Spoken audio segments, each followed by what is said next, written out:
बिस्मिल्लाहिर्रहमानिर्रहीम। अस्सलाम वालेकुम दोस्तों, नई वीडियो में खुश आमदीद। दोस्तों, सऊदी अरब की यमन में इबरतनाक शिकस्त सिर्फ 2 किलोमीटर के फासले पर यमनी हौसियों की जानिब से अहम तरीन शहर पर कब्जा होने वाला है, जबकि सऊदी और इत्तेहादी अफवाज ने शहर में मौजूद असलहे के डिपो तबाह करने शुरू कर दिए। और दोस्तों, दूसरी जानिब यमन के हौसियों की जानिब से सऊदी फौजी अड्डे पर एक बार फिर ड्रोन हमला कर दिया गया है, जिससे बड़े पैमाने पर नुकसान की इत्तलात मिल रही हैं। वीडियो की तफसील में जाने से पहले आप देख रहे हैं हकीकत की दुनिया डॉक्टर अली के साथ। हमारा चैनल सब्सक्राइब करके घंटी के निशान को दबाना मत भूलिएगा। इस वीडियो को ज्यादा से ज्यादा फेसबुक, व्हाट्सएप और सोशल मीडिया पर शेयर जरूर करें। शेयर और लाइक करने के साथ साथ कमेंट बॉक्स में पाक फौज जिंदाबाद, पाकिस्तान पाइंदाबाद और पाकिस्तान के गुमनाम हीरोज को सलाम का नारा कमेंट जरूर कीजिएगा। दोस्तों, ईरान ने अपनी प्रॉक्सीज के जरिए अपने दुश्मन मुखालिफ को ऐसे घेर लिया है जैसे मकड़ी का जाल होता है। दोस्तों, एक तरफ इसराइल घुटने टेकने पर मजबूर हुआ तो दूसरी जानिब अमरीकी अफवाज भी अपना बोरिया बिस्तर मशरक वुस्ता से गोल कर रही है। और अब सऊदी अरब, जिसने ताकत के जोम में 2014 में छोटे से मुल्क यमन पर हमला किया था, अब अपनी इबरतनाक शिकस्त के मराहिल में दाखिल हो चुका है। दोस्तों, ताज़ा तरीन इत्तलात ये है कि यमन की अवामी रजाकार फोर्स मारब शहर से तकरीबन 2 किलोमीटर के फासले पर पहुंच चुकी है। मरकज़ी शहर से ये फासला सिर्फ 5 किलोमीटर दूर है। आलमी सतह पर यह तवक्को की जा रही है कि सैयद अब्दुल मालिक हौसी की क़यादत में सऊदी अरब के खिलाफ आज़ादी की जंग लड़ने वाली तारीख में ये एक नया बाब मुकम्मल होने वाला है। अमरीकी सरपरस्ती में 6 साल से ज्यादा अरसे से मुसल्लत करदा जंग एक नए मरहले में दाखिल होने को है। और आज 27 अप्रैल की सुबह जो खबर सामने आई है वो ये है कि यमनी अफवाज मारब शहर की तरफ बढ़ते हुए तोमतुल अलिया को आजाद करवा चुकी है। और दोस्तों, इस वक्त अगरचे सऊदी अरब और उसके इत्तेहादी अफवाज अपने हाथ से छिने हुए मुख्तलिफ इलाकों को वापस लेने के लिए सर तोड़ कोशिश कर रहे हैं और उन्हें सऊदी बमबार तैयारों की मुसलसल हमायत भी हासिल है, लेकिन इंसारुल्लाह के सिपाही, जिनके बदन पर लिबास भी मुकम्मल नहीं, पूरे अज़्म के साथ डटे हुए हैं।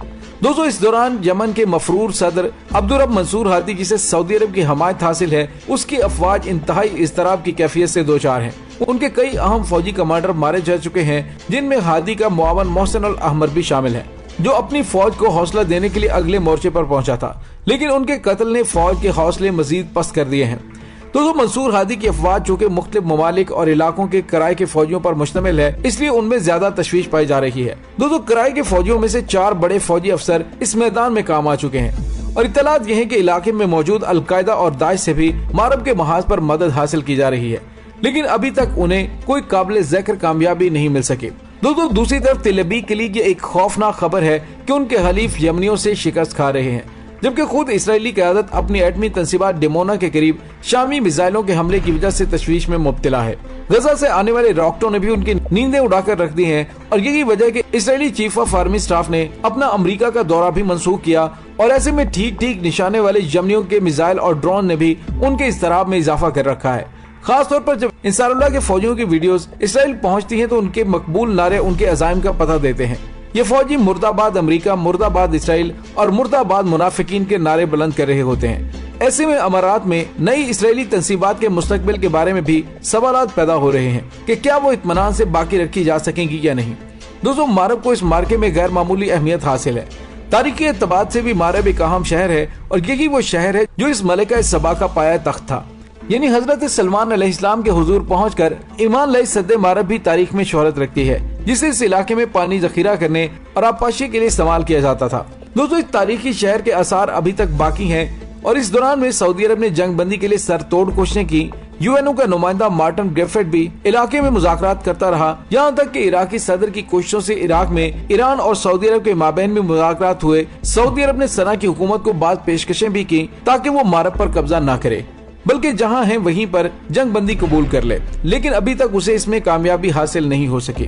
दोस्तों, यूएनओ के बारे में इंसारुल्लाह की क़यादत वाज़ेह कर चुकी है कि वो हमेशा जारे इत्तेहादियों की हमायत की कोशिश करती है। उन्हें यमनी अवाम से कोई दिलचस्पी नहीं। माजी में यूएनओ की तवस्सुत से जो जंग बंदी के माहदे हुए, सऊदी अरब और उसके इत्तेहादियों ने उसकी कोई पाबंदी नहीं की।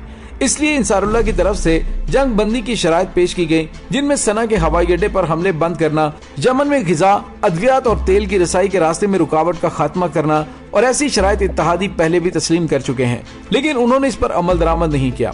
दोस्तों इंसारुल्लाह का मुतालबा है कि पहले उन शराइत पर अमल किया जाए, फिर जंग बंदी के मुज़ाकरात किए जा सकते हैं। अलबत्ता यूं मालूम होता है कि अब ये मुज़ाकरात मारब से इत्तेहादी फौजों के मुकम्मल इनखला के बाद ही मुमकिन हो सकेंगे। दोस्तों यहाँ पे आपको ये बताते चलें कि मारब शहर की शिकस्त सऊदी इत्तेहाद की मुकम्मल शिकस्त है। अमेरिका की ख्वाहिश है कि ये शिकस्त उसके खाते में ना पड़े। यही वजह कि जो बाइडेन इंतजामिया ये तासुर देने की कोशिश कर रही है कि वो यमन के महाज पर सऊदी अरब की मजीद हमायत जारी नहीं रखेगी।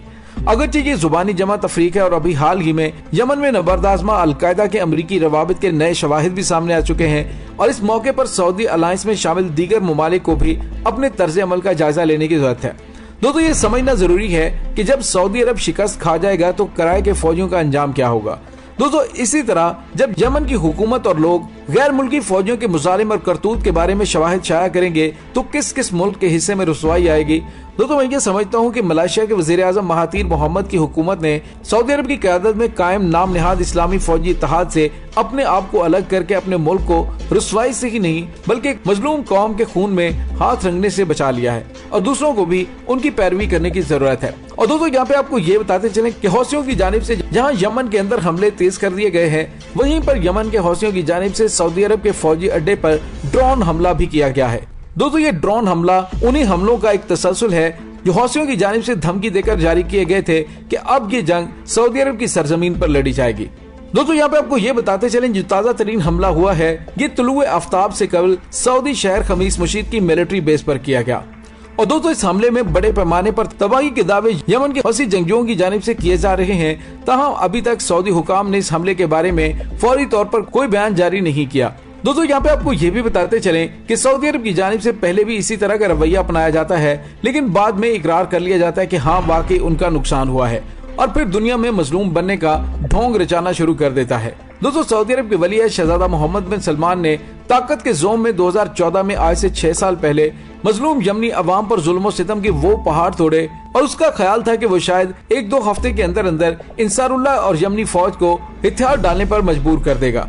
लेकिन दोस्तों आज 6 साल होने के बाद 7वें साल में ये जंग दाखिल हो चुकी है, लेकिन आलमी इदारे अपनी रिपोर्टिंग में बता रहे हैं कि सऊदी अरब और उसके इत्तेहादी ममालिक अपने कोई भी काबिल जिक्र मकासद हासिल नहीं कर पाए। यूं लग रहा है कि ये इबरतनाक शिकस्त सऊदी अरब के माथे पर लगा हुआ एक ऐसा दाग बन जाएगा कि जिसे वो शायद कभी भी न धो सके।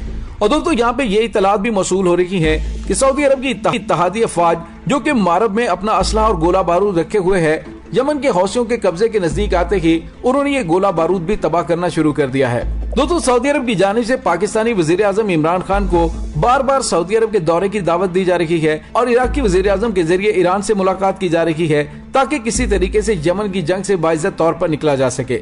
लेकिन दोस्तों यूं लगता है कि यमन की शिकस्त एक बदनमा दाग के तौर पर मोहम्मद बिन सलमान हमेशा माथे पे सजाए रखेगा। दोस्तों इसके साथ ही डॉक्टर अली को इजाजत दीजिए, इंशाल्लाह बहुत जल्द मिलते हैं एक नई वीडियो में। तब तक के लिए अपना बहुत सारा ख्याल रखिएगा। पाक फौज जिंदाबाद, पाकिस्तान पाइंदाबाद, पाकिस्तान के गुमनाम हीरोज को सलाम, अल्लाह वारिस।